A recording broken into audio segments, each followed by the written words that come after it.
The first question is just to introduce yourself and your role at your publishing company. I'm Leigh Nash, and I'm the publisher at Invisible Publishing. The job title publisher means something different at just about every publishing company. And here at Invisible, it means I wear most of the hats. So everything from finance to editorial to sales. Now, if you could please walk us through a typical day at work and then maybe a not so typical day. A typical day at Invisible is a tough thing to pin down because there isn't one. That's why publishing is a perfect fit for me. I'm never bored. So I could start out a morning editing a manuscript. I do try to do editing in the morning when I'm often sharpest and can have more coffee.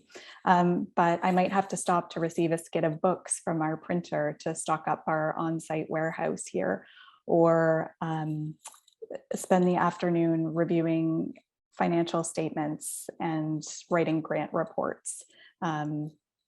It's a little bit of everything all wrapped into one. Our favorite day at Invisible is actually getting books back from the printer. Everybody stops what they're doing and we open the boxes and immediately pull out the books and stick our noses in them. There's nothing better than the smell of a freshly printed, freshly bound book. And then we usually at that point in time drop everything to try and get them out to the author as soon as possible. We don't want them to miss out on that new ink smell either. What is your favorite part of your job? The very best thing about publishing is that we're taking ideas from one person's brain and sharing them as widely as possible with as many people as possible. And there's a real magic in that. Writing books is such a solitary experience, and so is reading them. And then in the middle, there's this whole collaborative process that unfolds to bring that experience through. And there's nothing else really like it. What would someone outside of the industry be surprised to learn about your role? Someone may be surprised to find out that at Invisible, that me as a publisher, that I'm as hands-on with book production as I am. I might have the same job title as someone at a bigger publishing company and have to offer a similar level of oversight, but I tend to be less removed from the actual making of the books, which is really exciting. We get to follow through the whole process and see, book from Word document to in our hands to out on a bookstore shelf. And I've touched just about every part of that. I think something that the public might not know is how much behind the scenes work happens. What people see is really the tip of the iceberg, and underneath the water, there's so much more happening. What got you interested in pursuing publishing as a career? So I got into publishing via working through a temp agency, but also via working for small presses.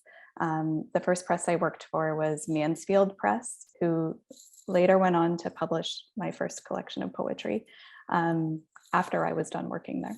And I was originally, I believe I was paid for my labor, which was helping out with the website and doing marketing, with a glass of white wine and a fish sandwich every Tuesday when I went into work, which was very lovely. But I learned a lot and was given a lot of latitude there. And then eventually went on to work at Coach House Books, where I started as a publishing assistant part-time, 3 days a week, and mostly doing things like inventory management and a little bit of accounting. So all the completely unsexy parts of publishing, the parts that no one sees.